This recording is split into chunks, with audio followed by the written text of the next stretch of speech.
Good evening. I hate when that happens when you're just about to burp but you have to speak at the same time. Conroy, man, you cut me short there, man. I was just about to do a loud burp, but then I'd say good evening at the same time. Damn. Apologies, Chris. That could have been messy. But the professional that I am, I kind of just held it in, and you know what I mean? It might come out another way, but we won't go there. We won't go there. Good evening, good morning, good afternoon, wherever the case is, wherever you're tuning in from. People calling us the late fellas. Come on, man, stop it. What time is it? We're only a couple of minutes late, max, if it's that. Yeah, about 5 minutes. Yeah, 5 minutes. Yeah, exactly. 5 minutes. Come on, man. Good things come to those who wait. And you are about to get some good things from the Redfellas. Listen, you're all very welcome. Make sure you like the stream as you're on your way in. Make sure you smash that like button, tap that like button, do what you've got to do with that like button, but make sure it's pressed. Welcome to Sunday night, Redfellas in the building. We are speaking about the squad, Liverpool squad, this Sunday. We are pretending we are the decision makers. We are not the decision makers, but we're pretending we are. It's a game. You know, this is what you do on a Sunday night. You grab a cup of tea or whatever your favorite drink is. Cheers to that, bro. There you go. Apple juice. Is it apple juice, Matt? Fanta. Okay. Oh, sorry. Cow's apple juice, isn't it? Cow's apple juice one. Yeah. Cow's apple juice. You grab a drink. We chill. It's like sitting around each other's house or in a cafe or in a bar or in a pub. And it's that time of season and year where we think, Liverpool squad, what needs to be done, man? Some of these players we need to get rid of. Some of these players we need to sell. Some of these players we need to loan. We're going to discuss it all. We're going to disagree. We're going to agree. Let us know what you think. Hurry up, Grizz. Stop waffling, James says. You know, I love people like this, and I love bringing them up. Like, he's come onto my channel on a Sunday night, right? And he's telling me to hurry up. And he's telling me to stop waffling. It don't make no sense. But do you know how I look at it? Tell me, how does it make sense? Do you know how I look at it though as well though? It also means that he's just excited for the show. He just wants us to just, you know what I mean? He wants to get into the meat of it. And you know what I mean? We're about to, man. We're about to, bro. Okay, you know what I mean, James? We're about to. Don't worry. We're going to chop it up. People are already noticing Matt's on the... Oh, I thought for 1 second, I thought that's that burner account that you got. No, you'll see my burners. You'll see my burners at some point. I'm sure the word will get round that I'm here. Okay. If they haven't seen on the Twitter and that already, bro. So my burners will slowly enter the chat. You'll see. You know who they are anyway. You know. Okay. I can't wait. Redfellas, welcome, of course. Conroy, Steve, how you guys doing? All good. Thank you. Good. Yeah, Conroy? Doing good. Yeah, doing good. Thanks, Chris. There's a bit of a meltdown on today on Twitter today about Captain America. But apart from that, I mean, good. Lionel Messi scored 5 goals tonight as well. Second time in his career. And Wales got through as well. Yeah. Congratulations to Gareth Bale, who again etches another what's the word? Etches another. And his landmark. Yeah, for him. Hold on, did you say Messi scored 5 goals? Yeah. It's not even, I think it's about 60 minutes or something. Or is it? I think maybe because we finished now, Grizz, yeah, but I think it's for 69th minute he scored his 5th goal. Yeah. It's the second time in his career. He done it against Bayer Leverkusen as well. Yeah, next season I can see Messi definitely being more like Messi next season. But you know what it is, isn't it? You know what it is, isn't it? Is his mates taking over the team, innit? So he's got to impress, innit? He's only got man of the match, and Chris was like, Mbappe will be buzzing with that. Yeah, his mates the new coach, so he's got to play teacher's pet, man. Innit? Like Messi's got to be the new. But listen, obviously, people, Matt's making his debut on Redfellas, man. I know he's been on my channel a few times. Yeah, but debut on Redfellas, of course, Matt. Indeed, bro. Thank you for having me on, bro, as well, man. Listen, you know what time it is already, bro. You don't need to thank me, man. We're family out here. You know this. I'm so happy that you replied to my message today, man, before midnight. I was just happy with the reply. Bro, don't let Grizz fool you. I swear down, I was happy with the reply. Normally he messages me after midnight when he knows there's no fucking streams. Yeah, and it's like, just seen this now, bro. Just seen this. Just seen this now, bro. Grizz is taking liberties, Nah. And I'm like, sorry, man. But it's all good, man. It's all good. So yeah, man. Tonight People, it's all about the Liverpool squad. It's that time of season where we talk about it and make decisions. Well, the owners, the decision makers make decisions. But we can have an insight, we can have an opinion, we can have a view. And that's what we're about to do. Let's get into it, boys, man. Conroy, let's it up. First and foremost, let's have a look at the state of our squad as it is. Has Conroy got it? Can Conroy hear us? Can you hear us? Conroy, can you hear me? Okay. You can. You bring that can. There we go. Come on, man. We've got to allow him for that Scottish Wi-Fi out in the outskirts of where is it? Partick Thistle? Where are you, Conroy? You're on mute, Conroy. Conroy, are you there? Yeah, hear me now, guys. If you say something, we might be able to hear you. You're not saying nothing. Yeah, you hear me now? Yeah, we can hear you. Yeah. Oh, Conroy's got that Partick Thistle Wi-Fi today, man. Yes. It says just a second loading project, but we get into it. We got a super chat before we get into it. He says, Mr. Dare I say Drifty. All right, we're talking about Matt's burner, but here comes Drifty's burner. If we let Mane go and get that American Townsend, I'm taking a couple of months. I'm taking a couple of months off. Like Drifty, I can't lie. You're not taking a couple of months off. That's all bravado. That's all talk. Exactly. One thing I will say though, like obviously, we'll wait until Conroy brings it up. But one thing we'll speak about quickly until Conroy brings at the thing, bro, is that the Mane stuff was kind of mad the other day, bro. I can't lie. Like obviously, not mad, but it was.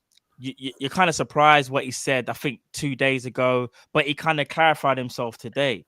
And so mad as well. The whole time when the news was breaking, I always kept on saying to myself, that don't really sound like Mane. Like it does, but it doesn't. And I'm kind of glad that he kind of set the record straight, bro. I can't lie to you. So even though he still might be going Grizz, I do like the fact of like he kind of clarified what he meant, so to speak. So, Steve, just wanted to give your opinion before we get into it as well, because now that people have brought it up. Steve, Mane's couple of interviews or words in the presser. How are you feeling about the whole thing? It's all context, isn't it? It's not done in English, so straight away it's lost in translation to some degree with regards to that. It's tongue in cheek as well, really, from Mane. Kind of, this is what the Senegalese want, and all of that stuff. And I think we all know he's kind of made his decision to have a new challenge, and that's fine. What I don't want him to do is to put himself in positions where he damages his legacy. With the Twitter overreactors or the genuine fans. He needs just to. He did clarify today. Matt's quite right. He did put a few things to bed. Whenever you speak to the press, it's difficult because what you say they don't write. So it's a difficult situation, isn't it? They write what they see in your comments to get clickbait and to generate views and what have you. So he probably could do with going quiet now while we sort out the negotiations with his new club, and then he can come out and do his kind of email to say bye to the Reds or do his press conferences. It never bodes well to have conversations with press when these situations are pretty sensitive. So probably not the best thing in terms of timing he could have done, and he obviously hasn't been guided very well on what to and what not to say. When I first read it, I was at a wedding, so I couldn't get into it. And then what you have to do is rely on Twitter. And you have to rely on like sort of quotes coming out and people translating it and giving it. So it's very important not to react straight away, in my opinion. You can be hasty and react. That's up to you, each to their own. I try not to. And as Matt says, every time I read it, and then every time I read people's reaction, I was getting more and more despondent and sad because that's not Sadio Mane. The brother's been here 6 years. And the guy has never said a bad word.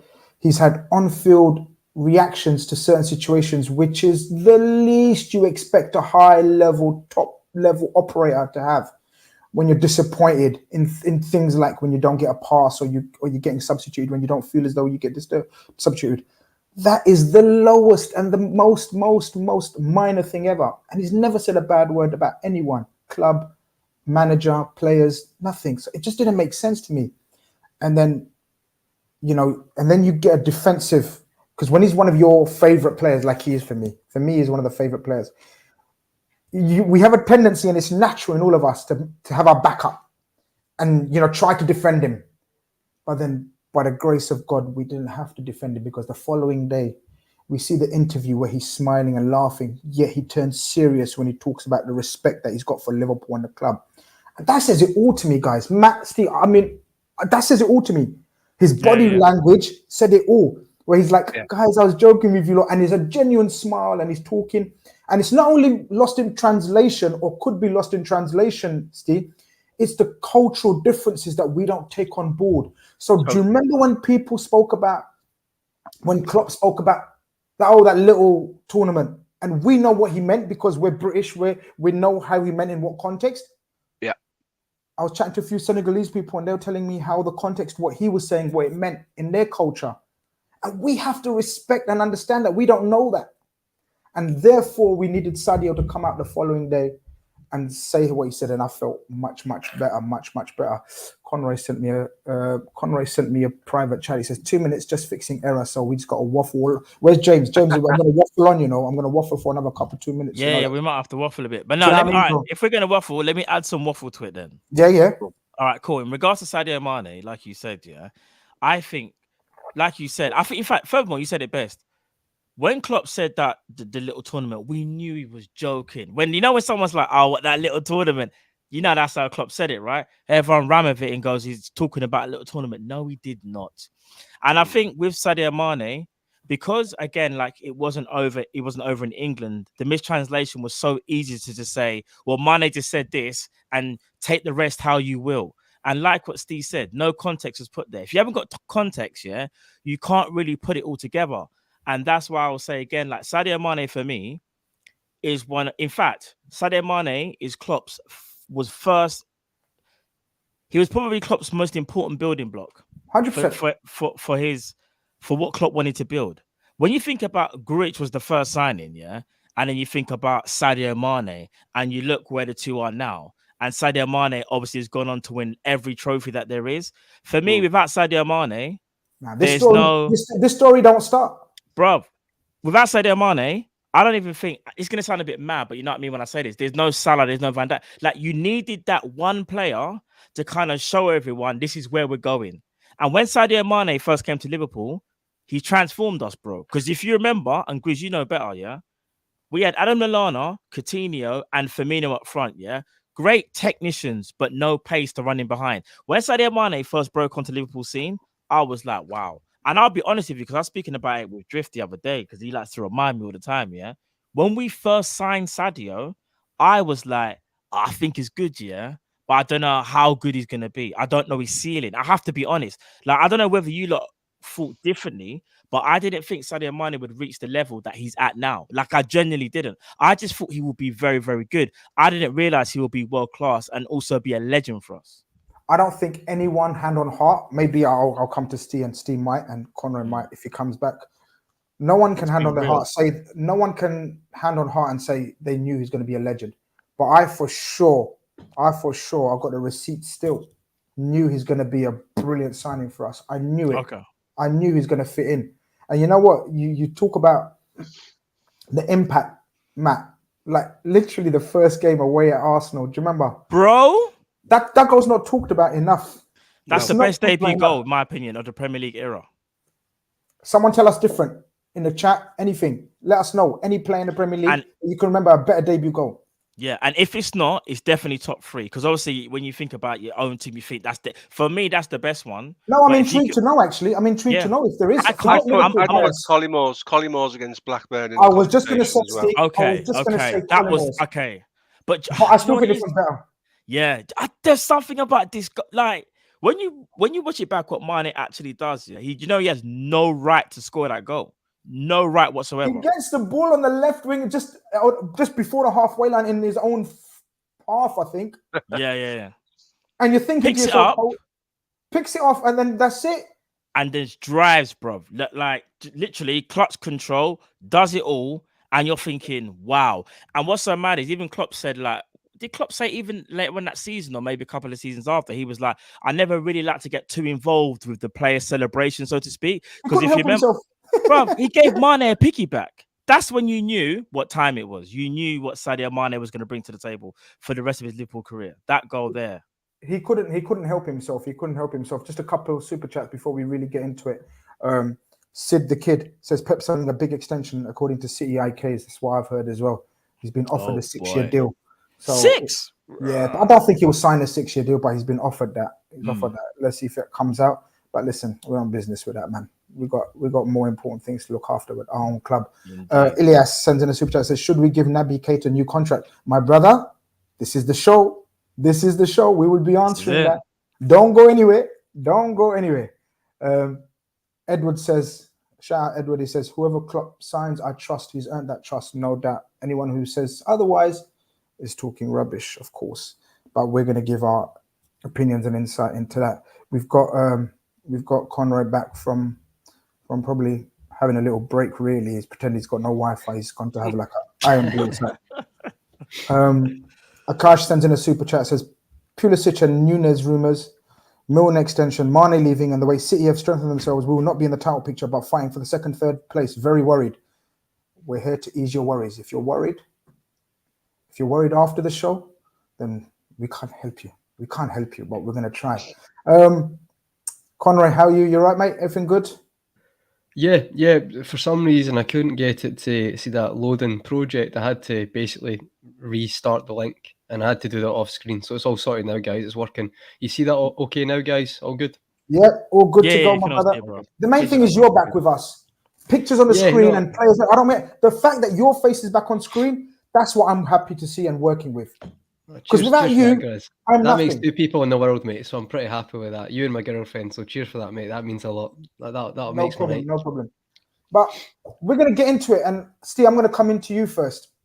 How we're going to try to do this is because I'm hoping usually when you get 4 guys debating about squad and who stay, who goes, who sells, you get a couple of disagreements. But the way I'm going to do this is we're going to try to agree unanimously. If someone is strong-minded, and please be strong-minded and speak your mind, I have the final say because that's the kind of dictator I am. But if we can decide between us, brilliant. But if you don't get out my show, basically, no. At the end of the day, I don't care. Matt. I say whatever happens. No. Okay, maybe I should explain it better. I'm joking, brother. I know what you mean, though. I know what you mean, bro. Because if it's 2-2, because there's 4 of us. If it's 2-2, yeah. Someone's got to make the call, right? Of course. So, Steve, I'm going to come with you with the first one. My good mate Adrian, for some reason, might be in capital letters. Well, actually, it might not be. But Adrian's the first name on the list. What are you doing with Adrian? Well, technically, I believe he's out of contract in the summer. Is he not? Or has he got 1 year left? If he has got a year left, I would be inclined to move him on. So we would go in the sell category for me, Conroy, if you can do the business with that one.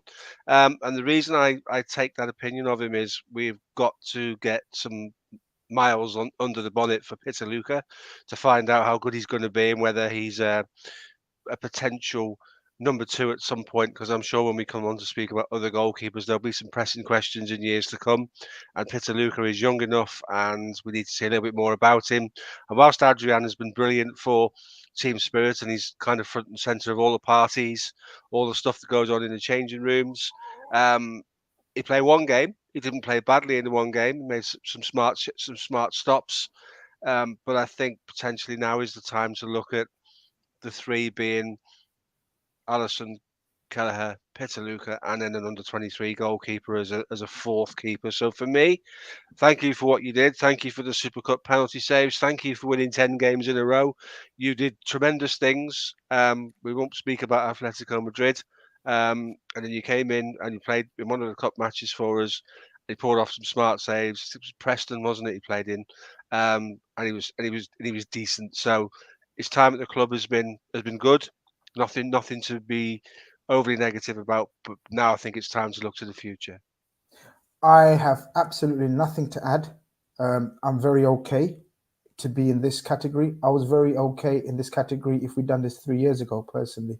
But saying all that, you have to be respectful for the time that he's been here, especially behind the scenes, because you can tell He's very prominent in terms of celebrations, keeping people together, joking with them, the spirits up.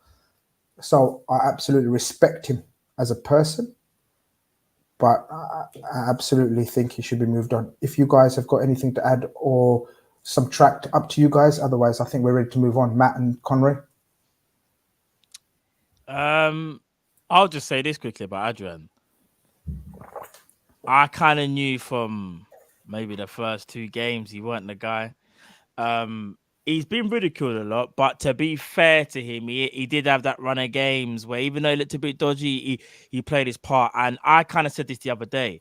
If you put on that Liverpool shirt, I'm going to respect you. Even if it's a bit of bants here and there, I'm going to respect you. So the thing is as well with him, you can tell he's actually loved by his peers as well. Like they actually, like if you look at Thiago, Firmino, that like you can tell he brings, I don't know whether it's like his energy or banter or whatever that is, yeah. They all kind of like, I won't say feed off that, but you can tell that he's one of them. But unfortunately for us as fans, he ain't good enough, bro. I'm just going to keep it a buck. There's so many other goalkeepers that we could get that are better than him. And all respect to him, though, because when you put on that jersey as well, it's a different kind of pressure. And maybe Adrian can go somewhere else and be better than what he's shown here. But I feel like he needs to go now. We like what Steve said and what you said, Joe. We got Kelleher, we got Peter. We can probably get someone else. Like it's not like he was second choice when we're in a little bit of a dilemma or something like that. He's practically third, fourth choice. So yeah, he can go, bro. Respectfully, innit? Conroy? Can I just add as well, though? Like, I agree with all the guys, but what I would say is he's probably got a much more memorable career than most kind of Premier League keepers. How many keepers win a trophy, win a Premier League shootout, score a winning penalty, and also probably make the best save I've ever seen? And I would say that. I'd say the save he made against Napoli, I've not seen a save that's better than that ever in my life. There's been maybe someone on a par that's still one of the best saves I've ever seen.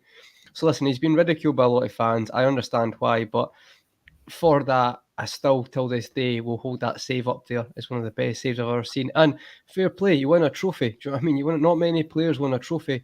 He's directly responsible for that. And as we've seen with the penalty shootouts we've had, it's not always easy to save a penalty. So fair play. I actually think, you know what? Obviously, a lot of people respect him.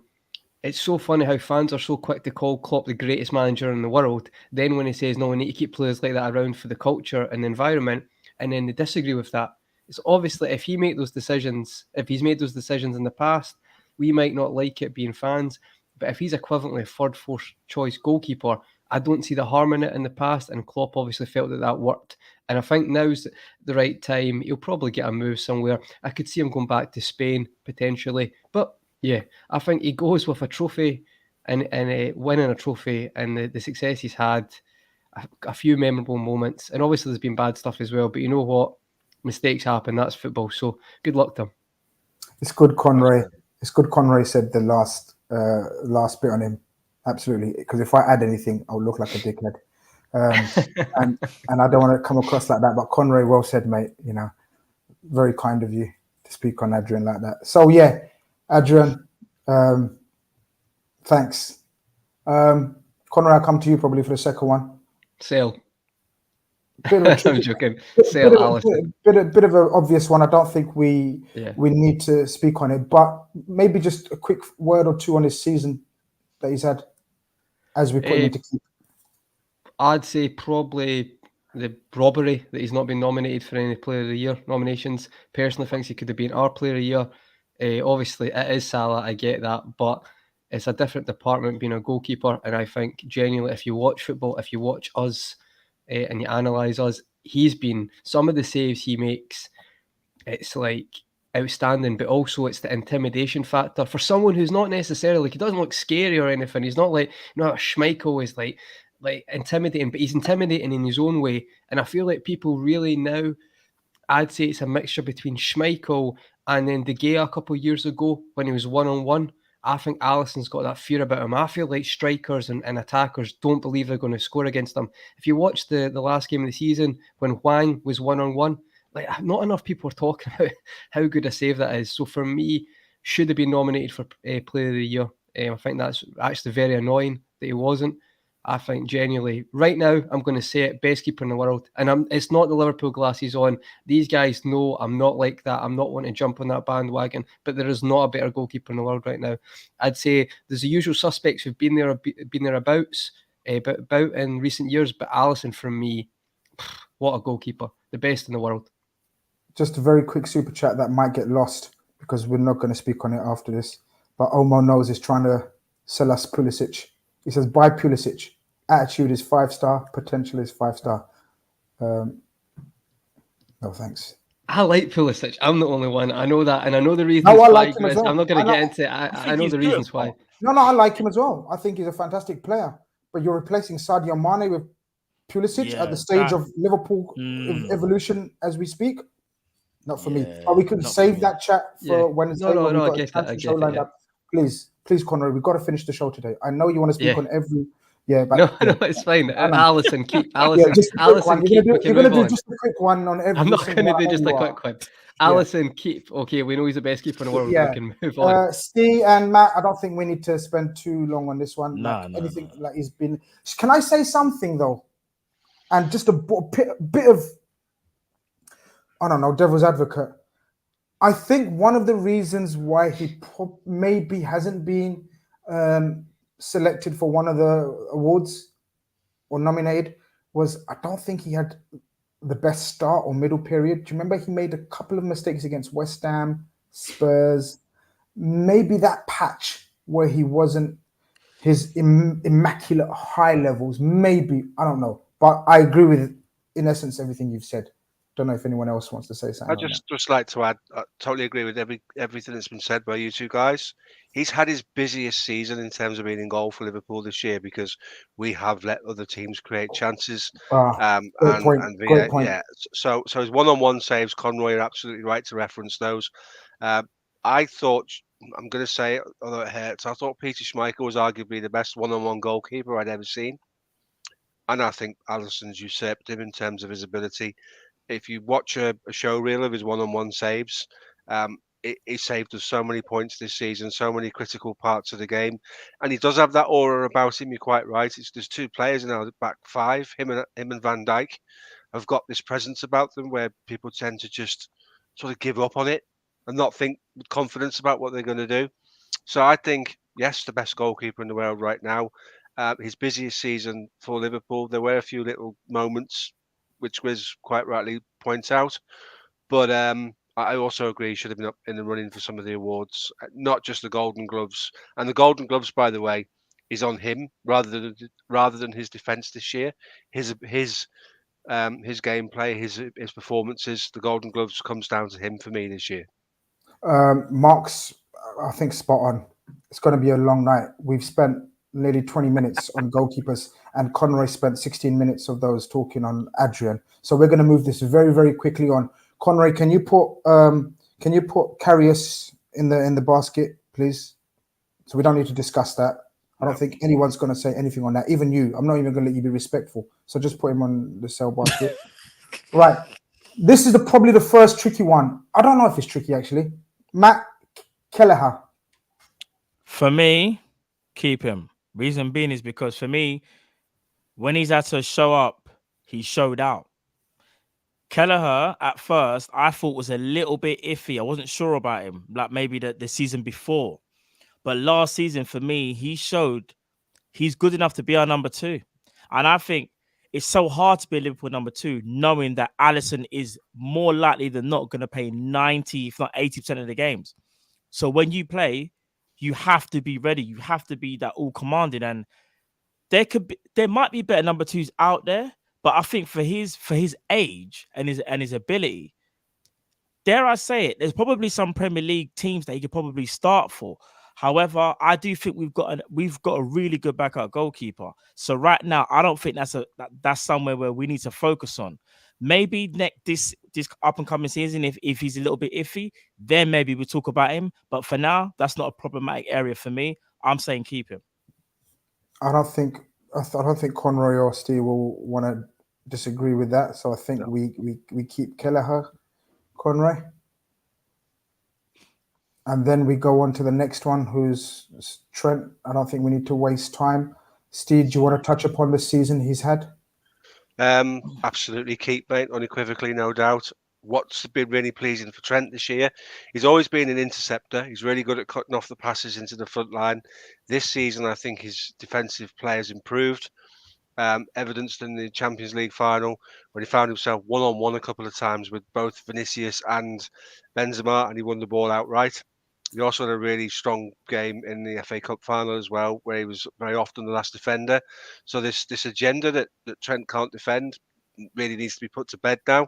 This is a guy that we've changed from a centre midfielder to a right back to allow us to get access to his creativity.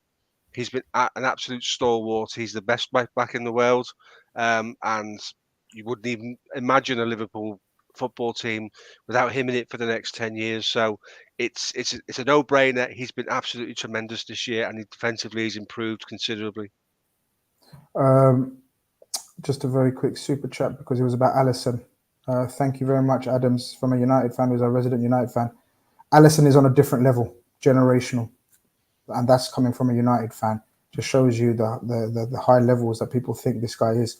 We sometimes take it for granted, don't we?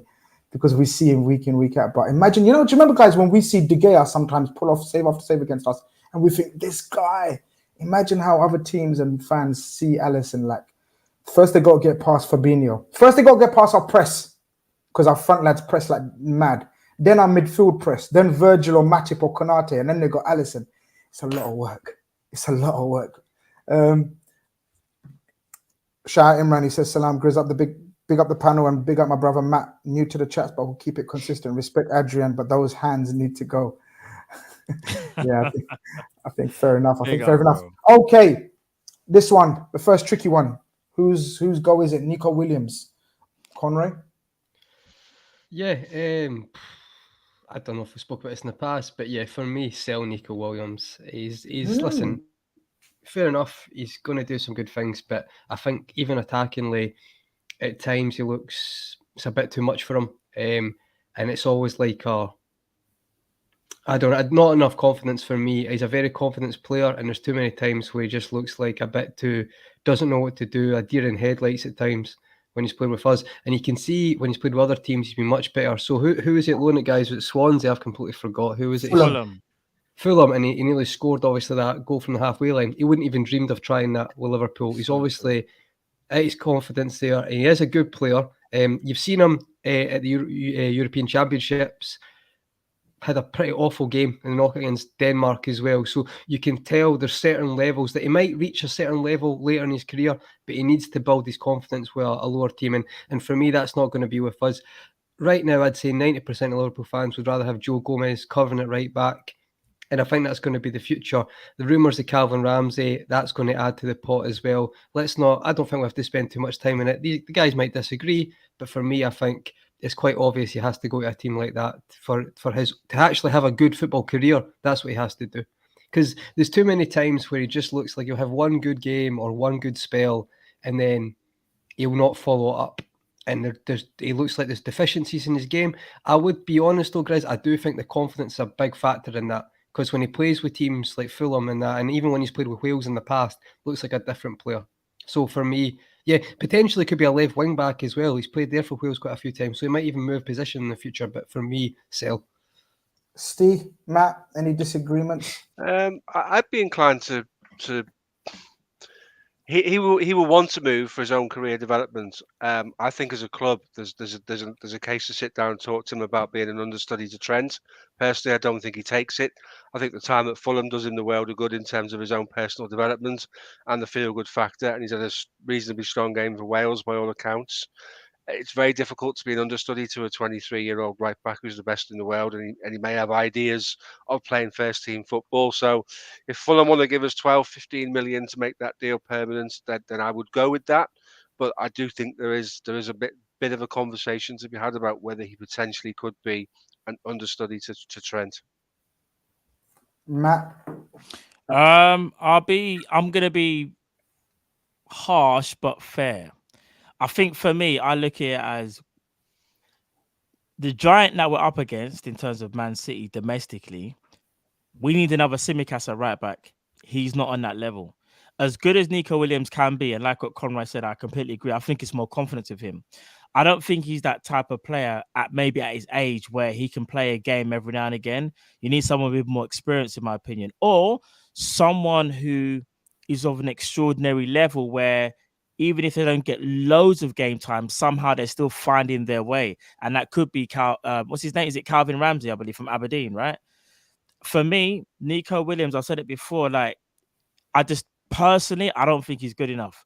And again, I agree with Conroy. I'd rather Joe Gomez there over him. And that says a lot for me because Joe Gomez is a centre-back, but I'd rather see a centre-back playing a right-back, you know what I mean, covering Trent. So, yeah, for me, unfortunately, it means so Nico Williams, man. Yeah, I'm with you guys. Chuffed to bits for him reaching the World Cup with his country as well. Had a very good season with Fulham. They love him up there. I think it's too good an opportunity for him and for us not to sell him. Nico Williams goes into the sell category, especially as though we're probably going to announce Calvin Ramsey at some point in the next 10 days. So that's one for the future. Maybe we can have a discussion whether we should keep Calvin Ramsey or send him on loan once we signed him because of the emergence of Joe Gomez, which is another question. I think the next one's very straightforward. I think the next two are very straightforward. Let's go with Konate and Virgil. I'll just very quickly speak on Konate. I think he's been one of these signings in Europe, not the Premier League, in Europe.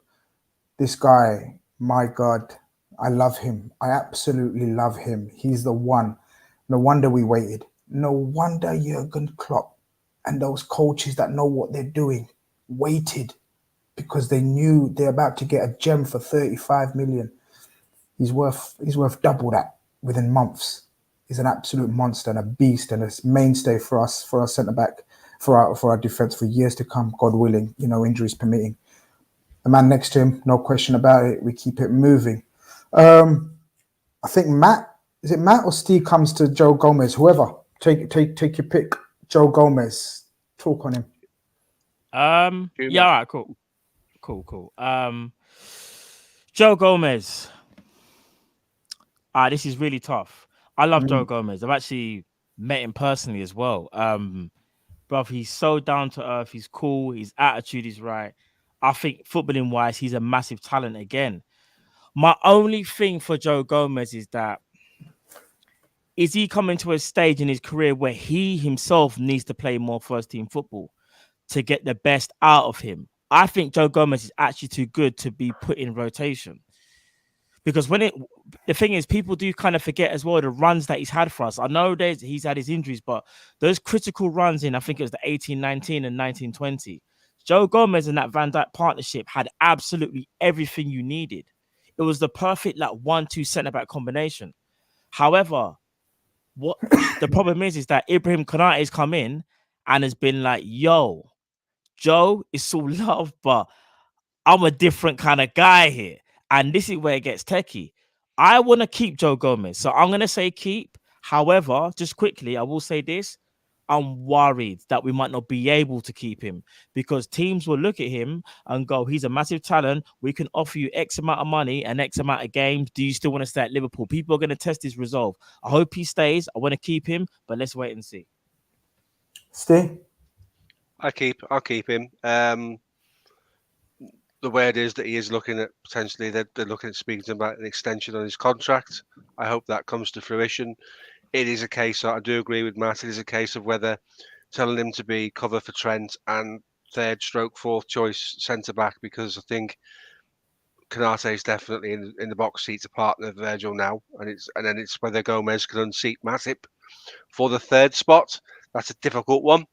I would keep him all day long because of his versatility. He's a young lad, and if he can sort the injuries out and have a long run of games at some point in the future, given his age, it could be him and Konate as our centre-back pairing.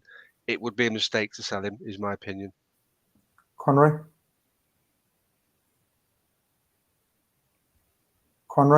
Yep. Sorry, Grizz. Yeah, no, I agree. I think you keep Gomez 100%. I get what Matt's saying, but I do think Matip there, Matip's been amazing, but he's not going to be there forever. Probably see that changing next year or so, and then it can be a contest between him and Konate to partner Van Dijk. Van Dijk's going to have to go as well. So I hope that's not for 10 years, but I think Gomez is in a very good position by staying. So I think I 100% keep. It's an absolute keep for me as well. There's absolutely no choice. No doubt in my head. My only fear was, like Matt was saying, it depends on him. If he was to say, I can't do this, man, I need to be playing at my age, then it would be a difficult conversation, because I don't think Klopp would stand in his way. Klopp's that kind of man. But I think we'll manage to convince him to sign that extension, and I think he will stay, because that role that he's got now, as he might not like it, but we might have convinced him that he's bloody handy at it, where he's an auxiliary right back, and also a very, very good third stroke fourth choice centre back that will have a long future ahead of us. Because Matip, look, we love Matip to bits, but Matip's got another season maybe before, we start seeing the legs completely go. There has been some games where we think Matip's legs look a bit on the wane. Some games. I know he's been brilliant, and I think Klopp and Kall will have spoken to Gomez and convinced him, and I'm really, really confident and adamant that he's gonna stay and sign the new extension, which will be magnificent for me as far as I'm concerned. I don't think there's any doubt for the next one as well, lads. Joel Matip, unless there is any hot takes. I don't want to. Yeah, I don't think there's any. Yeah, definitely. Okay. Sepp van den Berg, Conroy, the new Yap Stam. I don't know, Grizz. This one, to be honest, I would say sell. Ooh. Well, I mean, we've heard this a few times, haven't we? He's been on loan at Preston. I think he's done reasonably well, but I think, see, with those three, we can maybe kind of capture 3 birds with 1 stone here, guys. You've got Nat Phillips, Rhys Williams. I think one of them is Grizz, unless you've got in the know a bit more, one of them is probably going to stay as the 5th or be thereabouts, and then 2 are going to go. I think Rhys Williams will probably stay. Sorry, Steve. On you go, Steve. No. You're jumping out. You're in and out. Your Wi-Fi's playing up a bit, Conroy. It's a little bit behind. You hear me now? Yeah, but it keeps stopping and starting, so we don't know when to butt in. We think you okay. Well, just what am I? You hear me now? Yeah. Yeah, you're good. Yeah. Just, I think one of those 3. They'll only keep 1. So for me, I think the 5th will probably be Rhys Williams. So just on you go, guys. What do you think? I would keep Van den Berg because he's better than Rhys Williams, and he can play on the right side of your defence as well. So if you're looking at potentially having a guy that isn't going to be banging on the manager's door every 5 minutes for game time, and could grow into your Simicus type cover for the right back position, bring him back for a season with nothing to lose about having him around the first team squad for a year. And if that doesn't work, then we can shift him on in a year's time. He's played really well at Preston. They love him. They'd keep him, but they just can't afford him. So I would be inclined to let the others go, Nat Phillips and Rhys Williams, and then pursue with him for a year and see where we get to. Matt, I would actually loan one for each. Go on. I would so I would loan him because he's had a good season at Preston, from what I've heard as well, and from things that I've seen. So this is why when I say, like, let's loan him again, but maybe to a side that's like, I don't know, like in Germany, like, so we can see if he really has that potential to kick on. Because there's something about, I don't know what it is about him. There's something about it that makes me think, do you know what? Let's give him another chance. If he impresses again, but at a higher level club, then do you know what I mean? Let's see what he can do. I think it'll be maybe a little bit early to pull the plug in him, because we'll get onto the other 2. But yeah, I would loan him, and I'll explain why with the other 2 choices I'm gonna make next. I've done a complete U-turn on Sepp van den Berg. I was his biggest critic, and I didn't see what we saw in him. But then it just shows you in it, like, I'm on YouTube and I chat shit, because Sepp van den Berg has been brilliant by all accounts for Preston. and they're so highly thought of. I genuinely think, guys, he's going to be our Rhys Williams, Nat Phillips. Conroy, you were saying who's going to be like sort of kept out of them three. I think it's going to be Sepp van den Berg. I think it's nailed on the development, and it just goes to show you our scout and our team how much they know more than us, and we've secured another gem. I think they absolutely speak very highly of him. He's grown in stature, he's grown in confidence. His ability on the ball has never been in doubt. It was always his mobility. And, I think playing at right back has helped him grow into that position, get an understanding of covering. And as a centre-back, that was one of my biggest gripes about him. He was never covering. But when you play at fullback, it teaches you how to cover blindside runs. I'm not saying he's going to have a massive long career at Liverpool. We don't know yet. None of us know that. But I think I'm going to go with... Maybe I should loan him then, like Matt says. What is it? 1-1 at the moment. Who else was good at Preston last year? I forget. Who else was good at Preston? Oh, the person who's never played a game for us. Right, that's right. That's the level we're going from. I'm being sarcastic. I'm joking. No, right? I hear you. But Ben Davies is like 25. 24. Yeah, so, I heard great things about Ben Davies as well. Ball playing centre back. No, I don't even know whether Ben Davies exists. I'm gonna be honest. There was less than you forgetting. There was a lot of people were talking about Ben Davies was good at Preston. A lot of Preston fans said he was good. A lot of Preston fans said he was good. They decept. No, bro. Yeah, no one. Very, very few people. I'm only joking.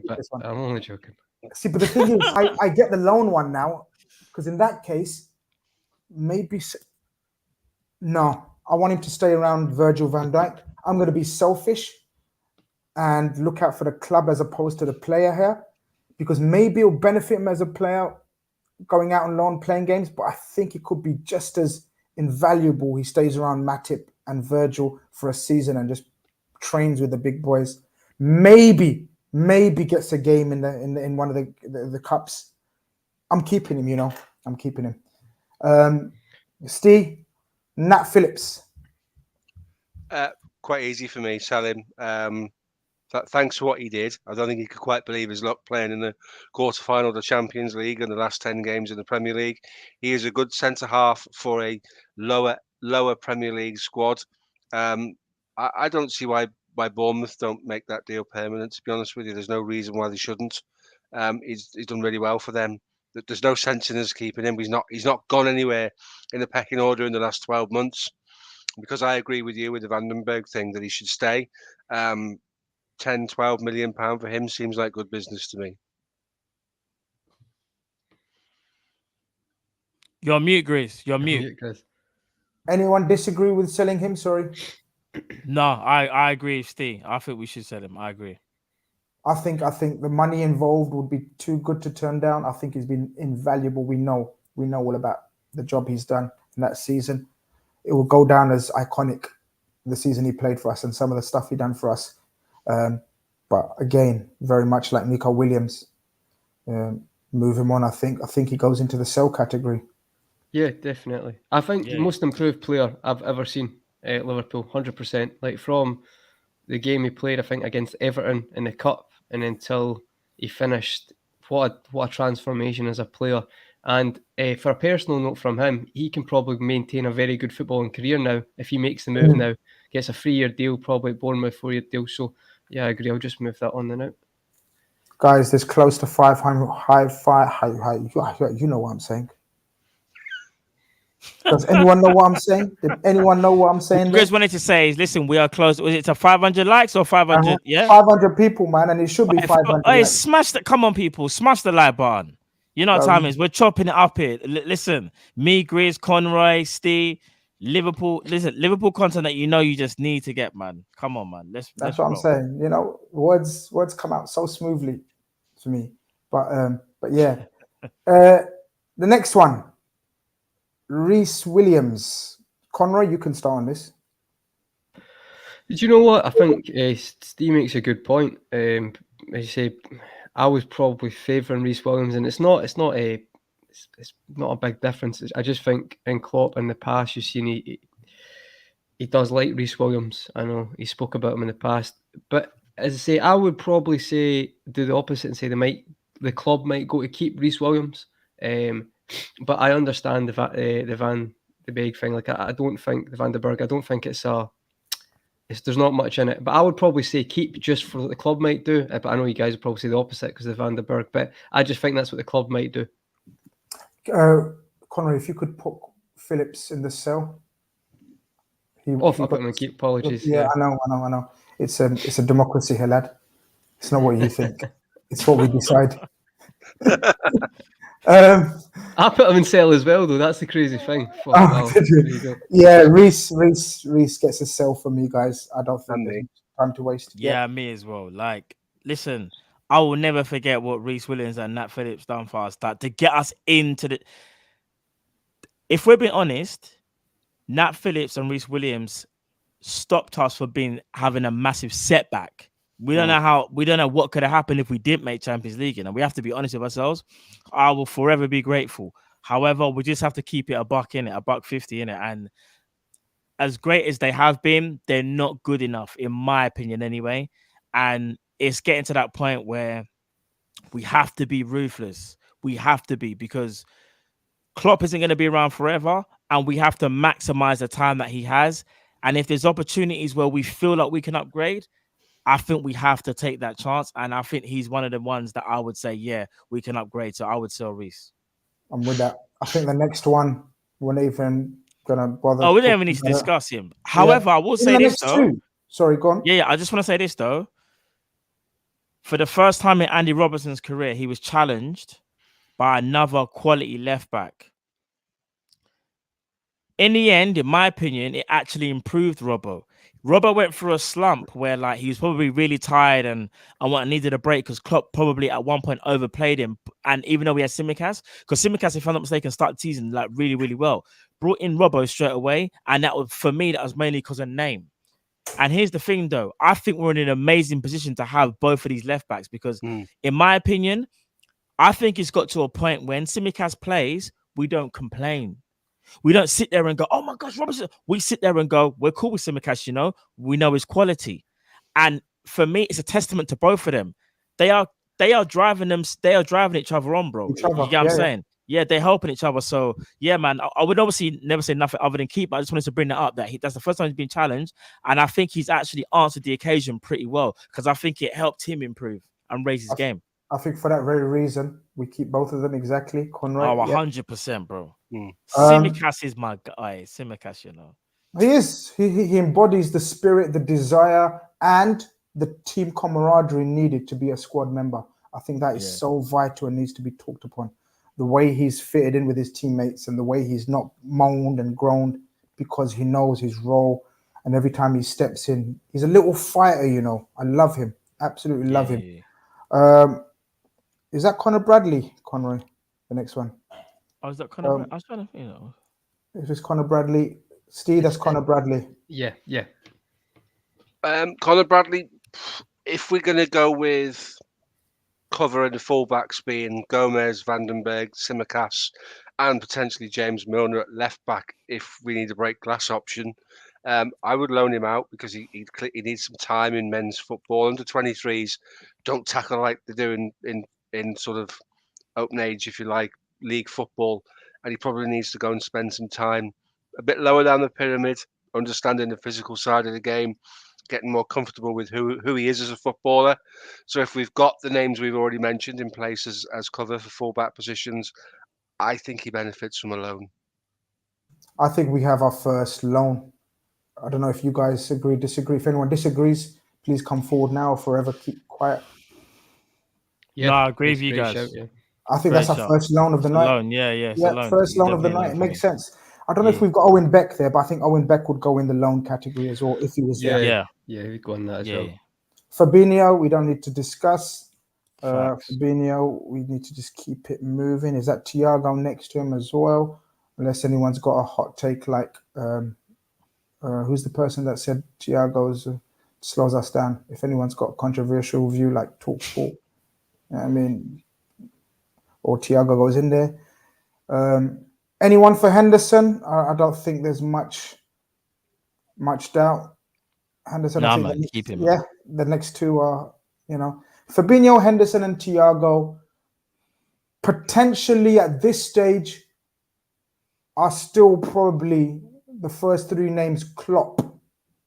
The first three names Klopp will pick for the first game. Potentially. Agreed. As much as we may have our own ideas and opinions. Yeah. Because here's the thing. I think you worded it correctly.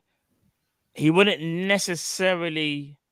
In fact, I'd have to look at pre-season, but he wouldn't necessarily always be in my starting team. But he's definitely not going anywhere. That's a fact. So yeah, he's 100% a keep, bro. It's not even a debate.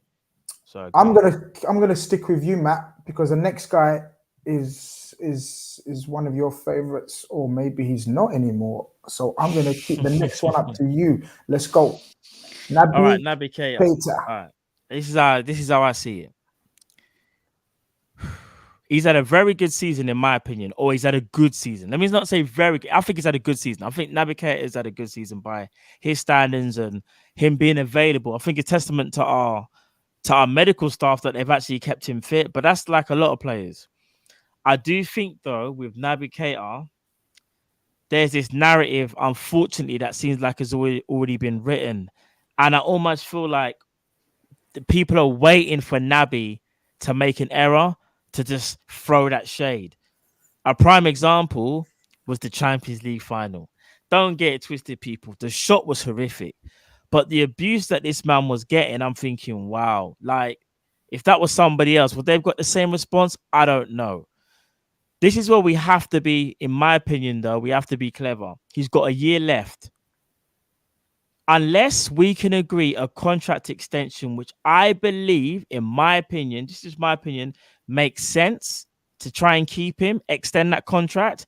If you can't extend it, you're better off selling. There's no point. There's no middle ground with Naby Keita.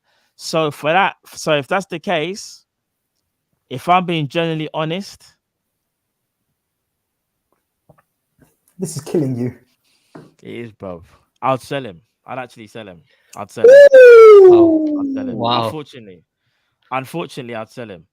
Matt, you've got my respect, mate, because that is proper honesty. The reason why I say that is because as much as I think he is good, I just feel like, one, you're never going to win over the fan base. Two, try play somewhere else where you'll be more appreciated. And three, I think if you're bought to be the game changer and therefore you've turned yourself into just like a reliable player, that's very different. And I think if you look at any other club that spend that amount of money on a player and they therefore turn into like a squad player, we would all be like, oh, what you spent all that money, now it's a squad player. It's not fun. I think even I have to keep it honest. I think if we can upgrade on him, you upgrade on him. And I think it probably makes sense too. Do you know what I mean? So yeah, man, it hurts me saying that. This was always going to be the one that we're going to spend probably the most time on. Conroy, Steve, have your say, guys. This is a tricky one for me as well. I'm buying myself time. Actually, I'm cheating. I'm hurt, bro. I can't lie, bro. I'm looking at it thinking the most telling thing of the season for me was we went with a 70% fit Thiago over 100% fit Keita in the European Cup final. That for me is a club saying which one would you rather have, which ones you go to, which one's more reliable.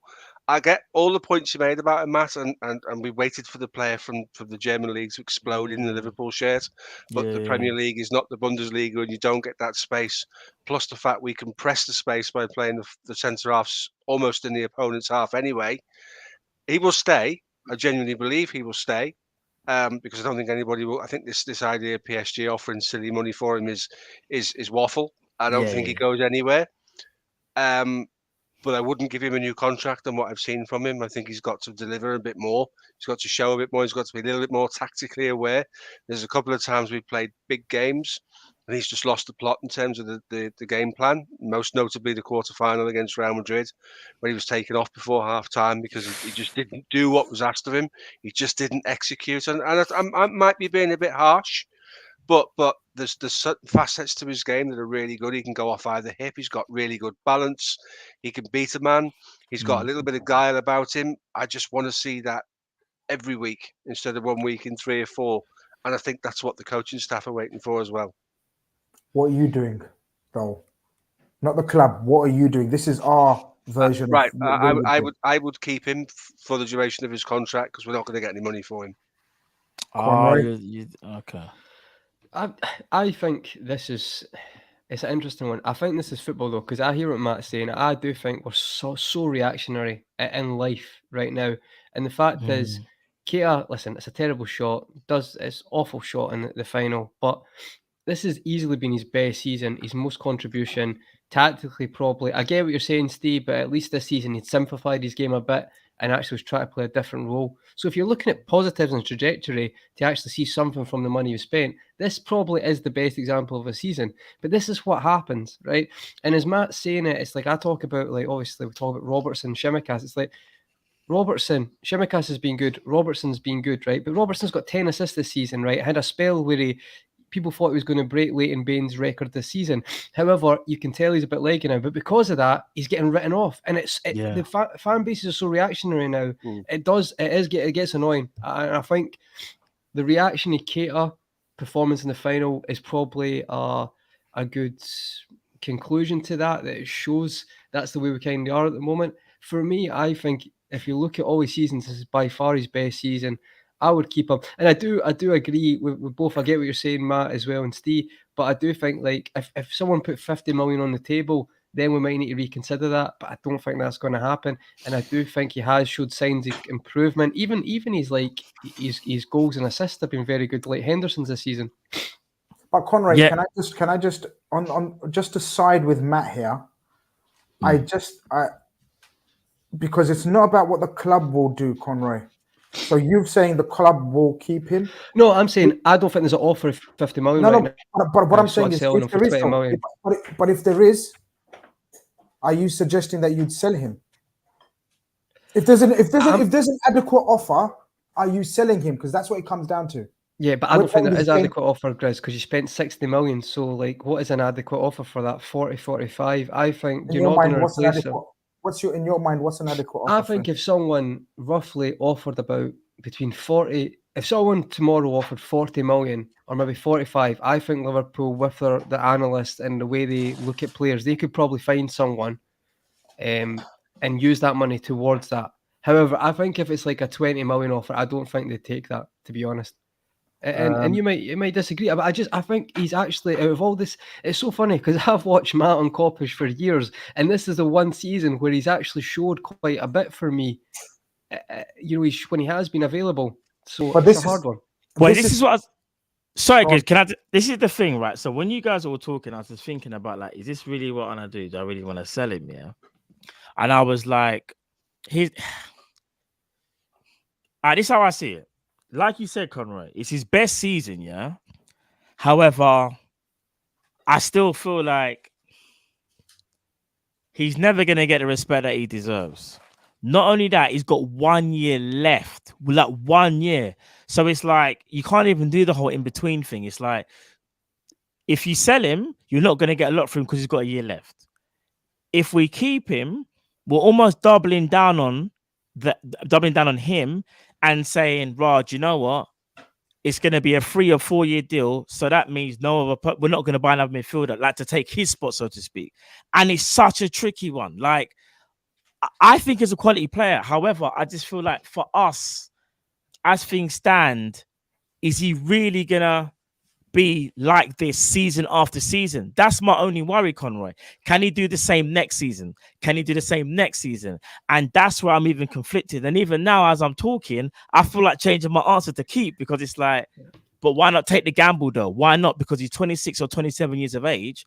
And right now might be the perfect time. That this might have been the season where he needs to kind of kick on now. So it's so tough, bro. Like, I'm going to be honest, like, it really is. So yeah. This super chat covers Matt's face, sorry. But I'm going to have to point out because it's relevant. Selection, appreciate the support. He says, Kate has been 5 seasons? Has it been 5 seasons, lads? Yeah. And this is his best performance. Since the 18-19 season, yeah. And this is his best season performance-wise. If that's not telling, I don't know what it's telling now. But also, Grizz, you talk about the recovery coaches we spoke about numerous times this season with Matip and Keita. Like the one, the name that I can never pronounce, Grizz. They've literally came in, and you've seen it work with Matip and Keita. They've just came in this season. So it's like there's other factors for that, you could say, as well. What's the voting like so far? Where are we at? So Matt sell, Steve sell, your keep. No, Steve's keep. I'm keep. Oh no, Steve... do you know what?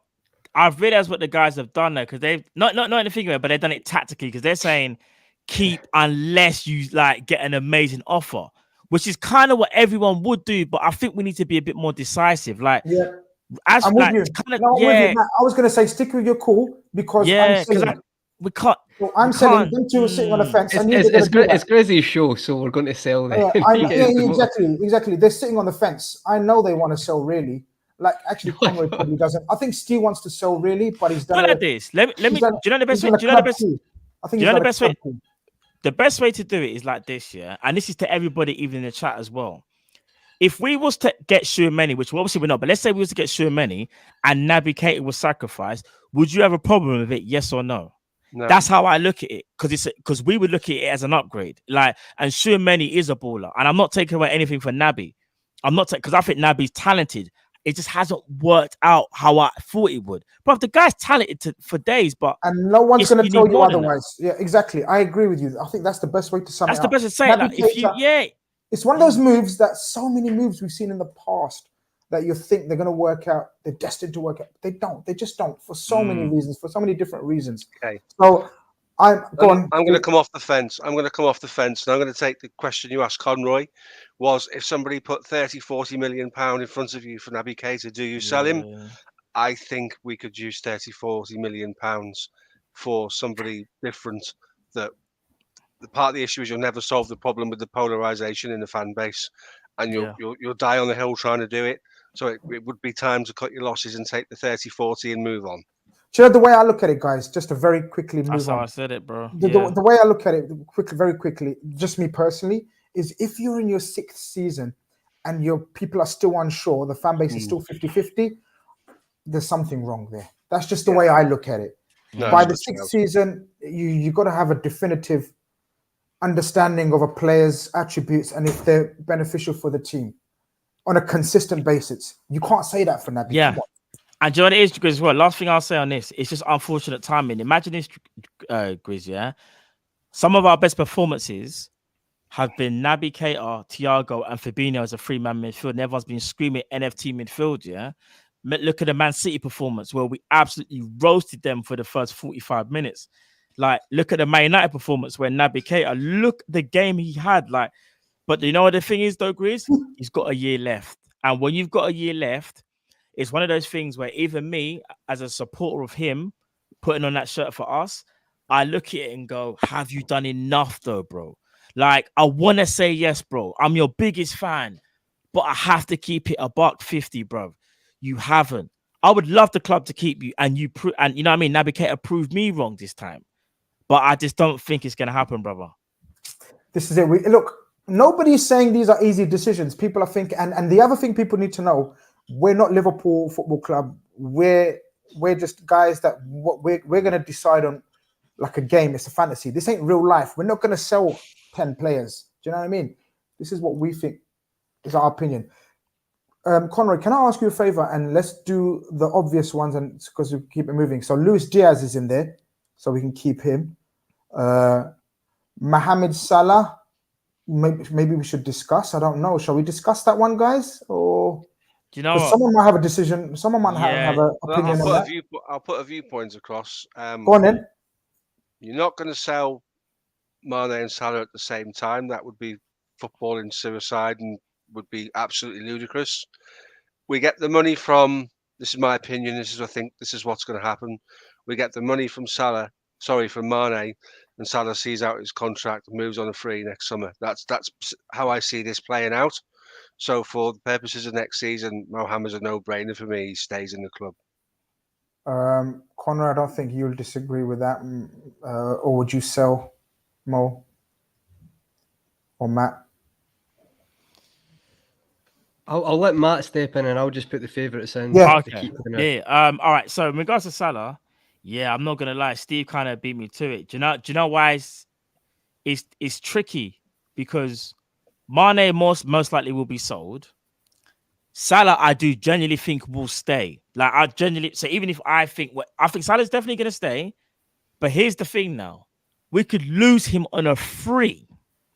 When you think of losing someone of his caliber on a free, I can't lie to you. That's bad business, bro. As much as we give FSG plaudits for bringing in players and whatnot and player sales, that's really bad business for the type of player he is.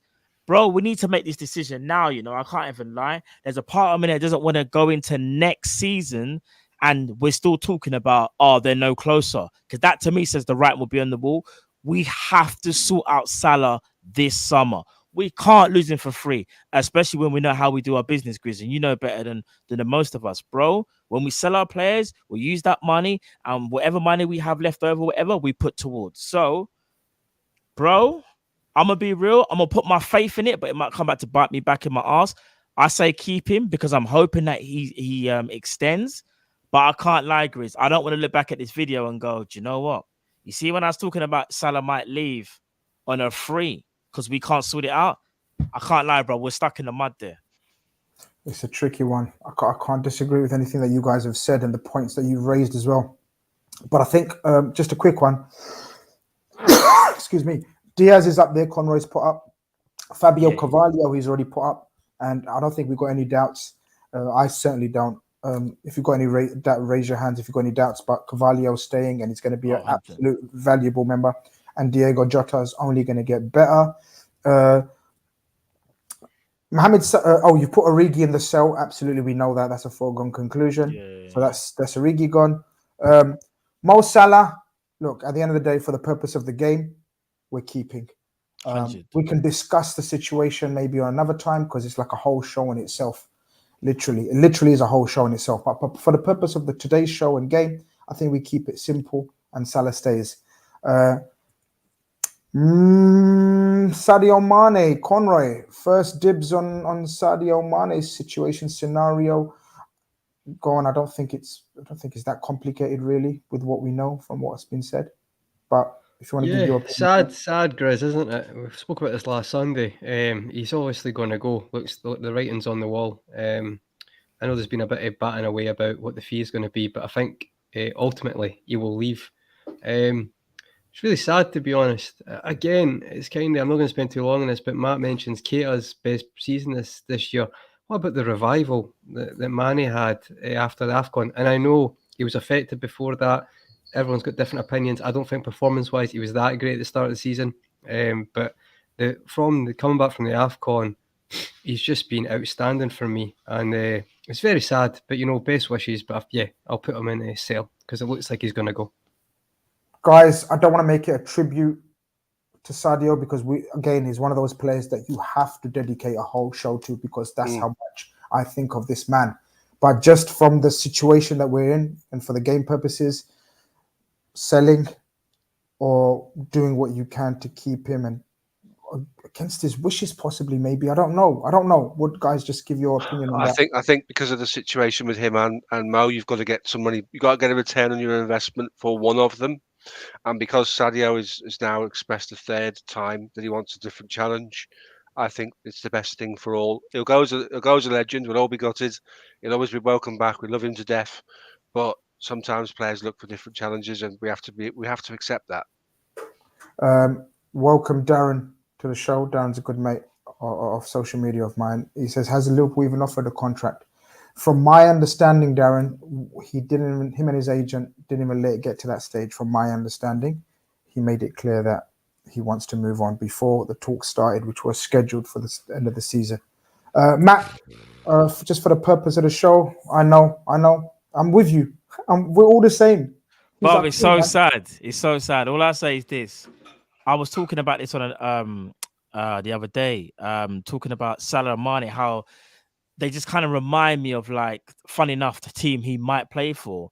And that's Bayern of the Robben and Ribéry, like that 1-2 punch combo, like that era of football that Bayern had with Ribéry and Robben. I feel like that's us with Salah and Mane, bro. Like, I'm going to be real. I don't even know. This might come back again to bite me back in the ass. Mane wants to go, which is kind of clear. I kind of want FSG to do something a bit different here, I think FSG should be like, we want you to stay. We want you to stay. Like, what do you need? I'm going to say, I know it's not going to happen. It's almost me just doing it out for me personally. I want to say keep. I want to keep him, bro. I think to replace Sadio Mane, I don't think you can replace him. I don't want to sound like Pep, you know, that video. We cannot replace him. We cannot replace him. We cannot. I don't want to do that, yeah. But bro, no Mane, no Salah. Just deep that for 1 second. I don't want to do that for 1 second because they're iconic, the iconic legends of this club. Yeah. But so yeah, I think I remember speaking with you on a space a couple of days ago. Yeah. And I'm gonna stick to my opinion and thoughts about. There's always going to be a time and a place where we have to keep it moving. How many times have we discussed keep it moving, keep evolving? We're not going to keep it. We're not going to see the Mark II Liverpool under Klopp if we keep holding on to players, especially as Klopp has made very clear when he says against the player's wish. If a player wants to move, he comes and sees me about it. And that is exactly what's happened. Jurgen Klopp won't step in his way. If Jurgen Klopp don't step in his way, Matt, FSG certainly won't. I'll say one last thing. You see, Lewandowski only really this season it's like he's gonna go. From what I've heard, bro, and you probably heard it as well, bro. Lewandowski's wanted to leave for like the last 3-4 seasons, yeah. However, he still produces. I'm not trying to say you can do that to Mane because every character is different. Mane might just be like, you know what, I'm humble and cool, but I want to go and I need to go. He might be like that, bro. There's just that little part of me that feels like I know what you're saying about evolution. I hear you. We always need to think about. You know, you can't let players go stale. I think Mane reminded us that he wasn't going stale. He just needed a change. Like, so that change to the centre forward position, brother, it's helped him. It's revitalized him. And I can't lie to you. I know some people sit there and say, oh, but Mane never worked against the low block. Well, I think Mane never worked necessarily the greatest against the low block. Is because we've got the same issue. It doesn't matter what centre forward we put there as of right now. That's because of our midfield. And we was talking about that the other day, Grizz, like in the spaces. You was talking about a midfielder and me as well that can draw the defense out. We don't have that. So any centre forward we put there right now, it will be the same. I know I'm rambling a little bit, but I just feel like Mane and Salah are key. They're just 30. They're not 37. They're 30. People are acting like they're going to fall off a cliff. And it's kind of crazy. So, I don't know, man. I'm saying keep. I know he's probably going to go anyway because it's Sadio and he will do what he wants to do at the end of the day. He's his own man. But I think as a business, we try everything in our power to keep him. Unless he kicks up a stink and says, listen, I have to go. Like, you know what I mean? I have to go. But I would love to keep him, man. Matt's gone for keep. Steve, you've gone for sell. Conroy? Yeah, I'll just sell as well. Just I appreciate everything Matt said, to be honest. I do agree with it, but I just think the writing's on the wall. I think he's wanted this a few times, and I think now is the best time to go because he's probably thinking he's in the best form he's been in a while as well. So he probably could get a lucrative move. No, I'm not even saying financially, that'll be an aspect, but he'd probably get first team game with a Bayern. So I think I'll sell for me. As I said, I'm going to dedicate a whole show to him and the situation. But for the purpose of the show, I'll sell as well. So, you already put him there. Okay, Conroy, read our mind. Sorry, go on, Steve. You was going to say something. That hurts. That hurts. It hurts. My speech just fell flat. It's the Matt. It's the circumstances rather than. I know. It hurts, bro. It hurts. Yeah. Look, the thing is, we're not being in this situation, people. That's why it's hurting us. Yeah. You know, it's mad. It is mad, but bro, he's a legend. More than a legend. More than a legend. Bro. He's my favourite player under the Klopp era. Simple. I've said it. He's not like how he's kind of going out in the high, though, in the sense of, see, at the start of the season, there's a lot of people, even at the end of last season, like the criticism. That's true. But he's kind of going out now when people don't want him to. So it's kind of, I think, for an individual, that's a good thing for him to be like, well, I'm leaving when I'm on top. I'm not leaving when they're desperate to get rid of me. So I think there's a lot of positives for him individually as well, leaving While we go on to possibly one for a conversation, Conroy, if you could do the obvious ones like Shea Ojo and Ben Woodburn, I don't think there's any doubt about them two need to go, need to be sold. So while we do that, Steve, you can go on Bobby Firmino first. Bobby stays for me. It's a no-brainer. You can't imagine a world where you talk about the three trusted tridents all potentially leaving the club in one summer. I think I do see Bobby more as a squad player going into next season because A, for availability reasons, and B, because we've asked an awful lot of that guy in the time we've had him, and he's not the player he was. But as he proved in the games he's come on as a substitute, he's quite capable of turning a game for you. Another one that is potentially coming towards the end of a contract. And this happens when you've got a squad of a certain age. But for the benefit of what we're doing now, Bobby staying is a no-brainer. I wouldn't entertain anything else for Bobby. Just 2 super chats that I want to get through. It's 1 super chat, but I think he's mistaken. Sam, ex-legend, appreciate the super chat. You're always a legend in our eyes. I strongly believe FSG have turned Liverpool into a destination club. I don't like it. After all that they achieved, players want to seek other pastures. I get that. I understand what you're saying. Oh, no, he corrects himself because he says, sorry, meant transition, not destination club. So you're saying that FSG have turned Liverpool into a transition club. Do you still know what he's saying, Steve? Yeah. So it's not the final destination for players. It's suggesting that FSG have turned Liverpool into something of a stepping stone where you come from Southampton to Liverpool, in Mane's case, have a blinding 5 seasons and then get a big mega bucks move to Bayern Munich. These guys are not Liverpool fans, and they will always at some point in their careers look at other projects, and that doesn't mean we're a transition club. But it's not even true because that's football. That's football. As Dean says, that super chat is nonsense, even though we appreciate it and respect it. That super chat is nonsense. We've sold 1 key player in a decade. Think about that.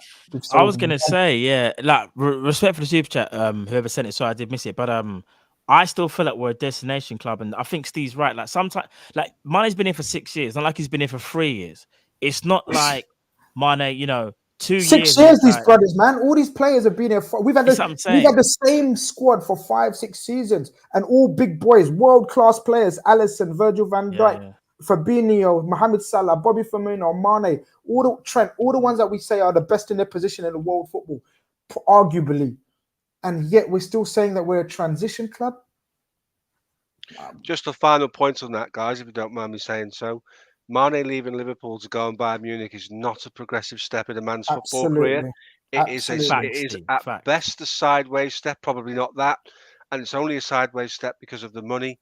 It's a backward step to an inferior league for a team that is in a bit of transition itself. It's not. You leave Liverpool now, you're on a backward trajectory. That's quite simple from where we are. Shout of the night, Liverpool FC 102 says sell Grizz. I think we've added Shea Ojo and Ben Woodburn to the sell list. I think we can safely say sell that fella right at the end there. Is that Ben Davis, your favorite player? I think we can add him before we go there. Matt, I'm going to come to you. I was going to come to Conroy. Curtis Jones. Oh, this is a tough one. All right. I'm giving you the hard ones first. This is unfair. No, it's cool. Curtis Jones is talented, yeah.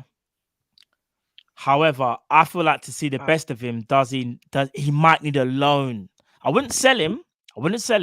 He's too good to sell, but I feel like he could maybe benefit from a loan move, And I think if Liverpool kind of do the business that I'm expecting, and that's maybe to like increase midfield as well, bring some players in, even if it's one person. No, in fact, if it's 2 people, I think you loan him. If it's 1, then you keep him.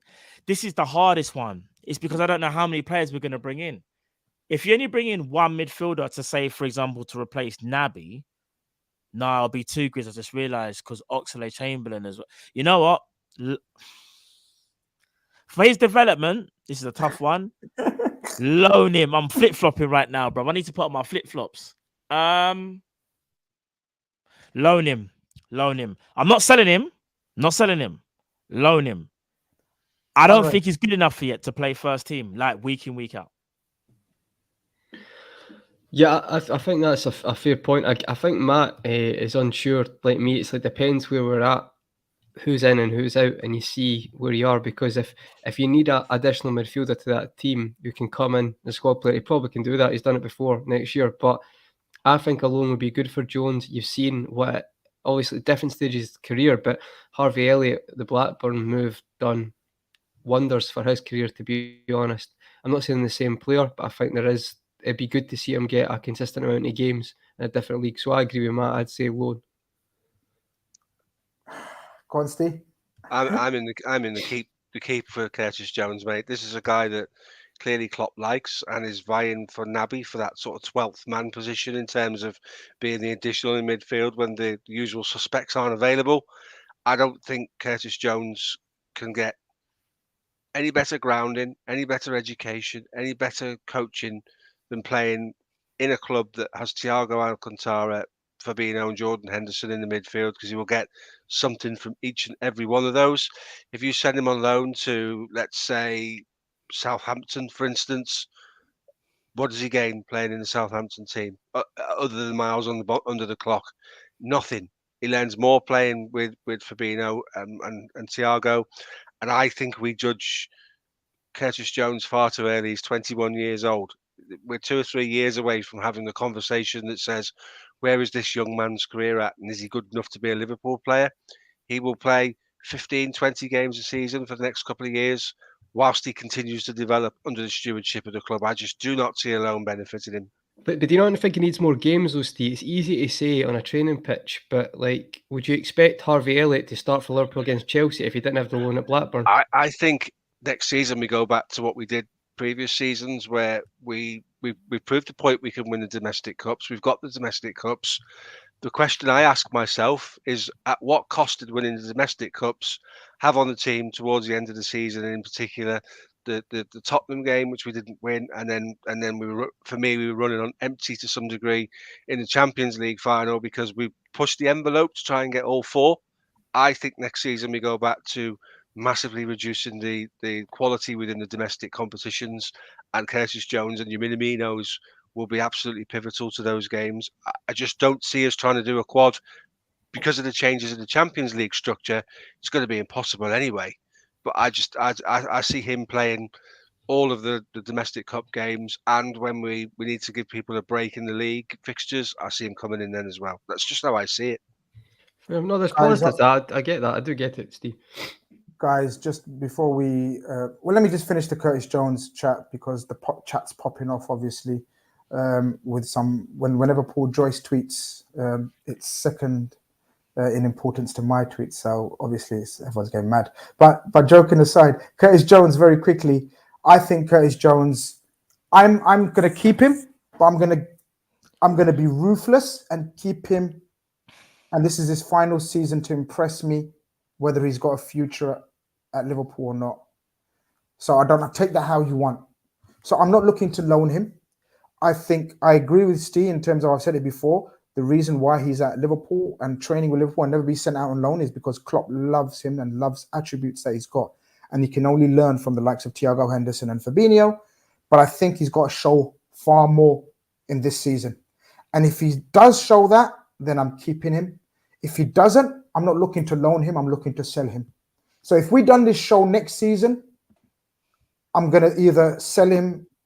No, I'm going to either sell him or keep him now as well. But you know what I mean?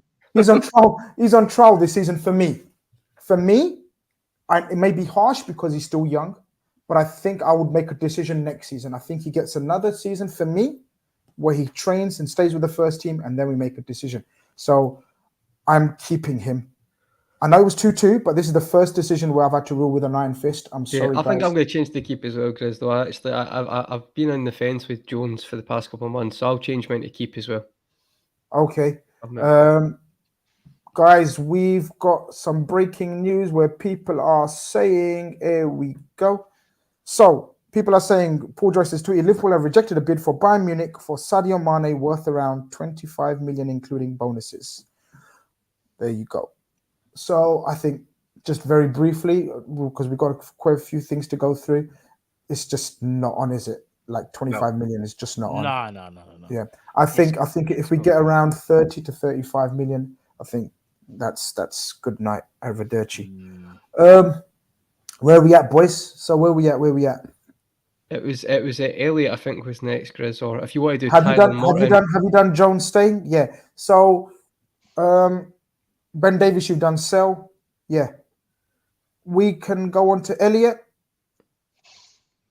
Guys, For me, Elliott. You have to keep him. Like I don't think he needs another loan, to be honest. I think for me, he's shown he's got all the talent that's needed to succeed. It's just experience now, run of games. And that the reason why I was even saying about Curtis Jones loaning is because in a weird way, I don't know why, I feel like Harvey Elliott has more devastation about him than Curtis Jones when it comes to like pressure. Like Curtis Jones, I think is highly talented. That's why I would never sell him. But I just wonder whether he needed that loan. But I think Harvey Elliott for me is like, he just needs that game time now, coming back from a bad injury. I feel like Harvey Elliott is, bro, when I say this guy is the truth, I can see it already. Like, it's going to take time because he's had that injury, a little bit of a setback. But for me, you keep him. And you see, like, when Man City, and I don't want to do the comparing thing, but you see Man City had Foden at one point. They didn't loan him out. 100%, Matt, 100%. You didn't loan out Foden. Foden at one point only played like 7-8 games in a season. And everyone's like, why don't they sell him? Look how talented he is. No, you know why? Because he benefited from training with some of the best players in the world. The same thing needs to happen to Harvey Elliott. Keep him training with the guys as well, though, Matt. Not burning him out. It's like he plays 3 games. I like start him every game. That's not smart either. So I think this is good management. Indeed, I'm keeping him, bro. 100%. Conroy? I agree. No, straightforward for me. One of the best young talents. That's why we paid the money at 16 for him. Keep. Steve's off screen at the moment, but I know I can hear you guys. I'm just moving. So yeah, that's cool. I'm with you. Keep all day long. Keep him. Yep, definitely, absolutely. Definitely. Again, now's not the time for hot takes. But Elliott, we'll probably do a show on sort of the long term. But for now, I'm keeping him. Oxlade-Chamberlain. This could be easier than we thought. I think I'm straight selling him. I'm selling him. I'm selling him. I'm selling him. Conroy? Love Ox. 1 trophy, scored goals, gave assists, some great moments, but it's time to move on. And I think he's probably happy with that as well. So, so all the best. He needs game time. Game time. I think we may have our second player for the loan.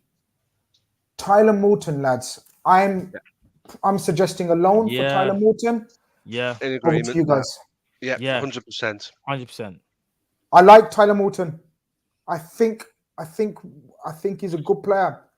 I know we've liked a few players, like Conroy says, in the past, and we've said things about players, young players, but I think I like him. I think I'm willing to let him develop away from sort of get some first team experience, as Steve says, some big boy, some men football. I agree. You look at his contributions, did well in the League Cup, and then got absolutely hung out to dry against Tottenham, which really shows the difference in becoming a man. And as Klopp says, there's a footballer in there. He needs to go to the gym and get a man's body because he's very slight for a defensive midfielder. So send him on loan to the Championship or even League One, where he's going to find out what it is to play against physical people and learn about himself. So I agree, loan for that one. Tricky one here. I don't know. It might be tricky. It might not be. Kaide Gordon.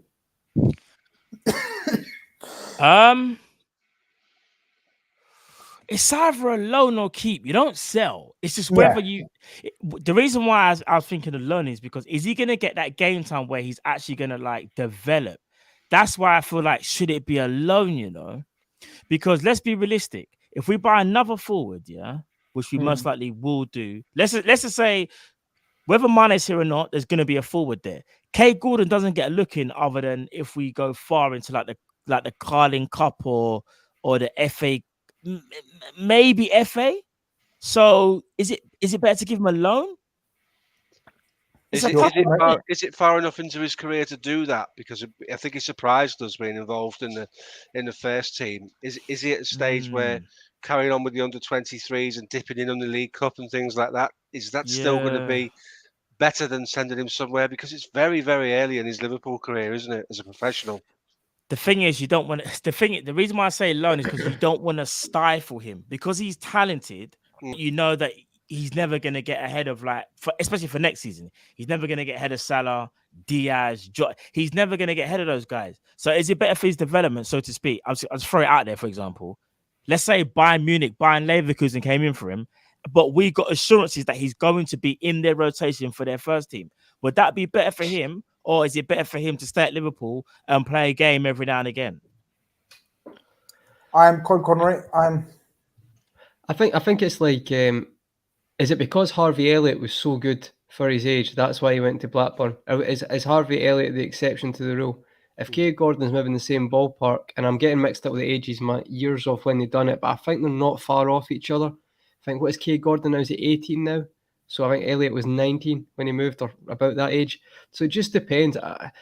For me, if he is at the same level, his trajectory, then I'd say, yeah, put him to the Championship, 100%. You've seen what that done to Elliott. It turned him into a experienced, and novice is the wrong word, but you could tell his career, the way he experienced the game, had changed completely. But I think he's different. Elliott's different. I think we can all say that. We keep speaking about how much a talent he is. But because of that, for me, I tend to be more at the loan than keep, to be honest. It's a close one, though. It's very close. It just depends. You forget his age. If you're just looking at him, if he's absolutely destroying it, if you think, well, we're going to stifle him, as Matt said, then maybe a loan. But from what I'm seeing off my head right now, I'm between both, but I'm probably going to say keep, because I don't think he was maybe at the same level that Elliott was when he got that loan, because they felt like that was the next step. Maybe give Gordon another year. I mean, he did play against Arsenal in the League Cup semis, the quarterfinals. So obviously he has experience in those games as well. I'd probably give Gordon another year at the team and at the under-23s. So I'll change that to keep for me. What's the voting so far then? Keep. I'm saying. You're saying keep. Conroy saying keep. Steve saying keep. You know what? Matt? Keep him. None. Loan him. I'm saying loan as well, guys. Iron Fist comes through for the twice. It's a close one. It's a close one. It's one of them. It is. 100%. You just don't want to stifle him. That's what it is. You don't want to, like, just have him there, like, so to speak. 100%. Look, there's over 630 reviews in here, and it's shambolic, the amount of likes. It's like embarrassing, the amount of likes. Like, we were about to break some news to you, but it looks like it's already been broken. But I'm going to still have my say on it. So get some likes up, and we're about to hit that news. But looks like Paul Joyce has not beat me to it, because I tweeted in the afternoon, but still. But Taki Minamino.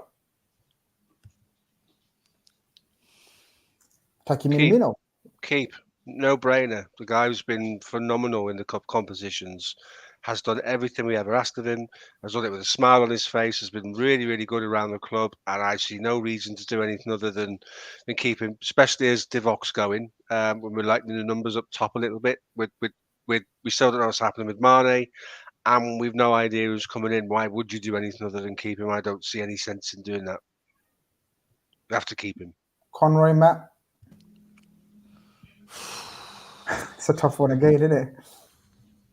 I think circumstantially right now, yes. I think you could, a rod for your own back if you do that right now. I saw one thing. Listen, it's probably nonsense, guys. It is probably nonsense. But there's one player we look at who might suit our system in Rafinha, and I know Leeds had kind of looked at Minamino in the past. So what I'm saying, if there's any option of a swap deal, or not swap deal, but part of to sweeten a deal, you can maybe use Minamino as a bargain chip in some of the transfers. I'm not just saying that one, but other ones.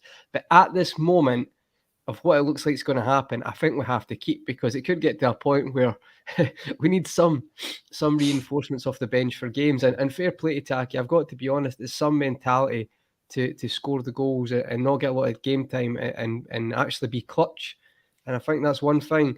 You might have reservations on where he suits our system, but when he's came in, he has scored, and that takes a specific type of personality to do that. So for me, keep.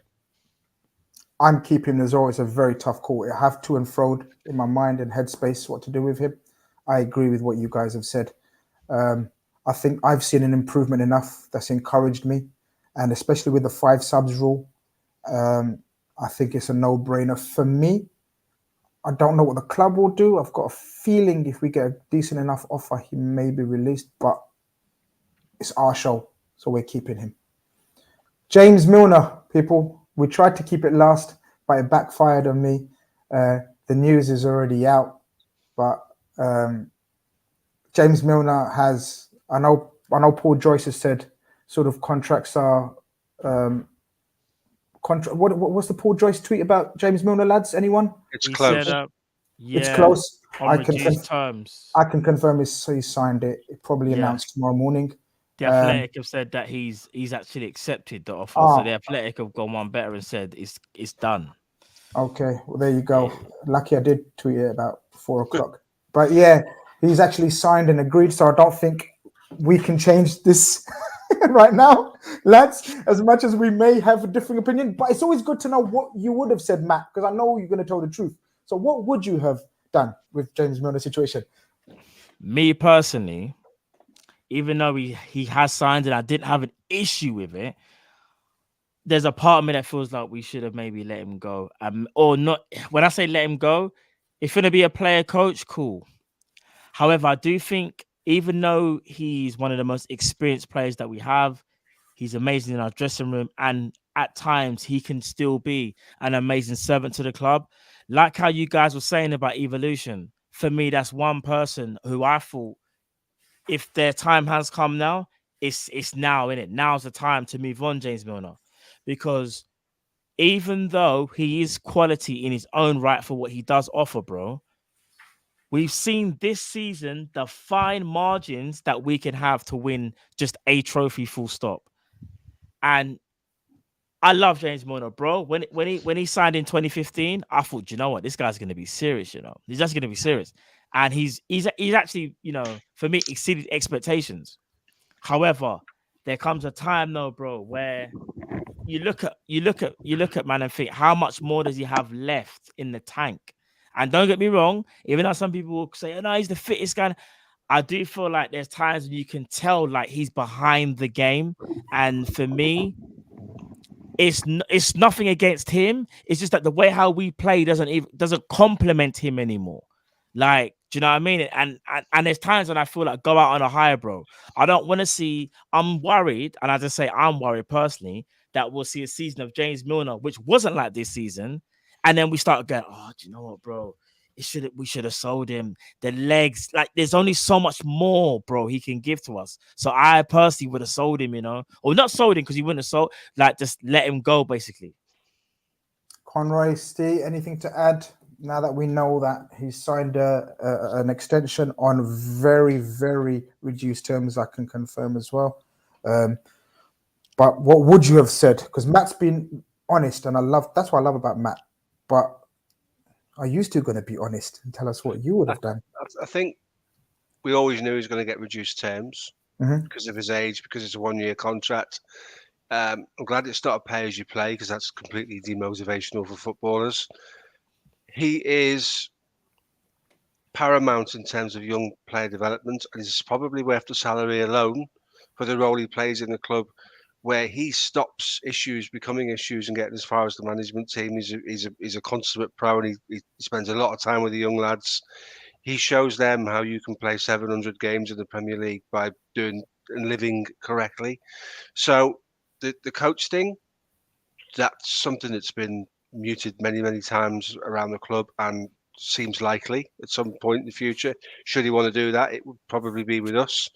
He's kind of already mentoring the youngsters in the club with the way he is, the way he goes about his business. So if it's 50 grand a week for a year, then so be it. I'll just say one name to you guys, which will bring back memories of having a father figure in the club, and that was Gary McAllister. The good he did the young players in the club was unbelievable, and that's the reason why he's with Gerrard now, because look at the bond that they've created. So James Milner being the guy that he is, I don't see it as an issue. I pay the guy his money for a year, and then we'll have a conversation with him about what he wants to do and what role he would like to take up somewhere in the club going forward for me. Connie lad. Yeah. I actually think we mentioned it a couple of weeks ago. I think shout out to Rio Ferdinand said that I think Henderson and Milner, it's similar to Carragher and Gerrard and other teams who've had those two type of leaders. It's they stop. You don't really hear much happening in our changing room. I think because of that. I think actually, ironically, Henderson on the pitch is very vocal. Off the pitch he is, but he's more kind of calm, everyone's friend, where Milner on the pitch is not as vocal that way, more wants to be everyone's like the ref's friend and stuff, but off the pitch he is like the enforcer to how you have to respect in the culture and the camp and stops things escalating, which I think is very valuable in itself. I get what Matt's saying. I think if you have this and he plays now and again, is what he's done this season, stepping in for certain games, and actually to be fair, he's performed very well. He's actually surprised me because he had a spell for a bit where he just looked leggy's a disrespectful word. I wouldn't say leggy because he's just an older man, so it's very hard. It's hard to criticise, but you could tell. But to be fair to him, recently I think he's been very good. If he does that and he just passes his knowledge on, then I'm all happy for that, ecstatic for that, to be honest.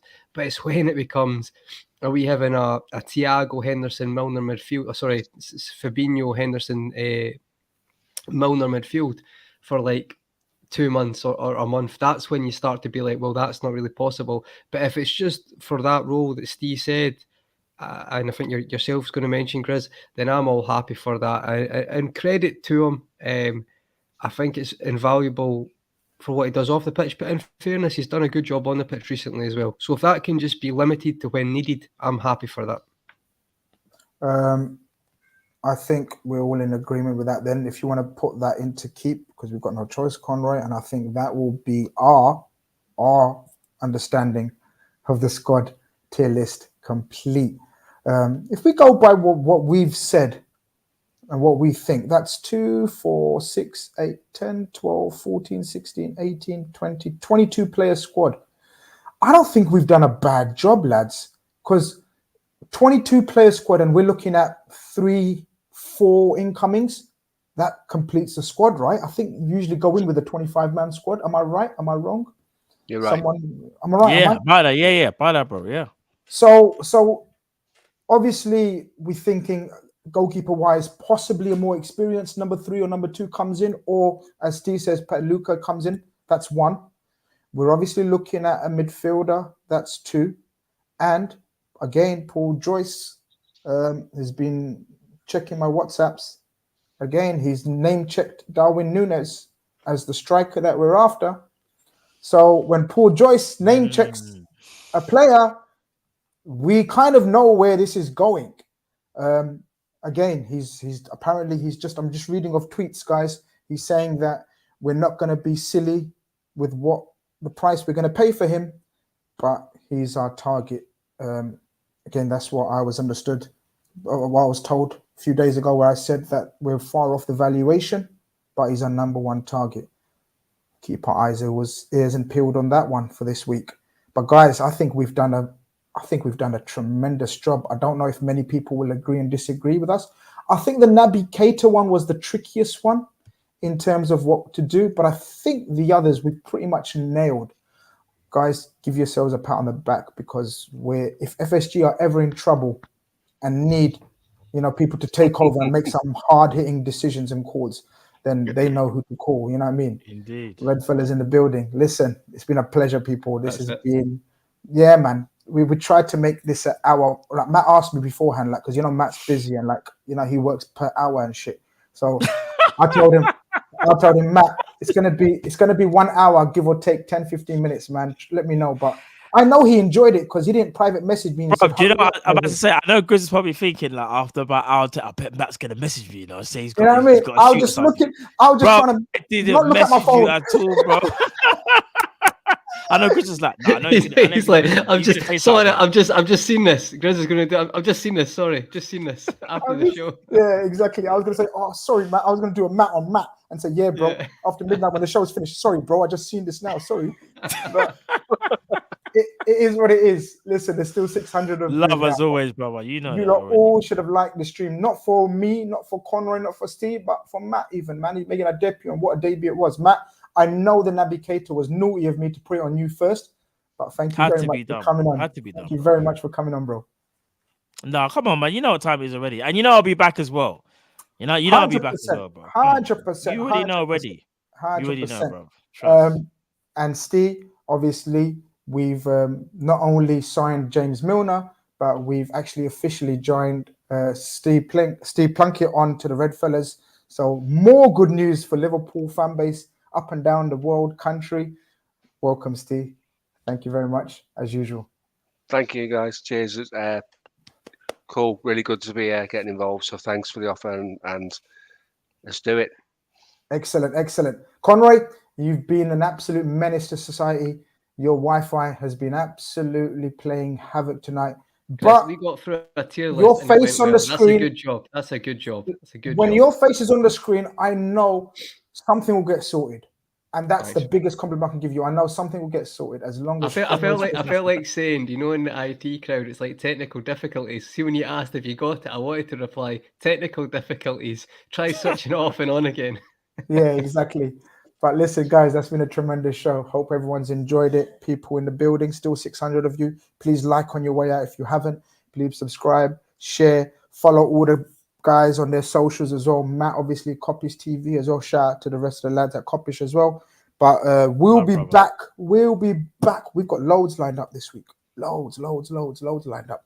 I'm not going to spit it all. I've got a daily show coming from tomorrow, the Daily Grizz. Fucking hell, talk about self-centered. I've even called it the Daily Grizz. But listen, it's only going to be 15, 20-minute chat every day just to round up. You know what I mean? That means 45 minutes. No. I'm going to be your... What's his name, Conroy? Dharmesh Seth. I'm going to be your... Dharmesh. I'm going to be your news aggregator on every night just to round up all the day's news. So check that out. Put your notifications on because you won't miss a show otherwise. Get the bell on. Get the bell. Hit the bell. Yeah. I'm learning. But guys, we out of here. This has been Redfellas on your Sunday night. Take care. God bless.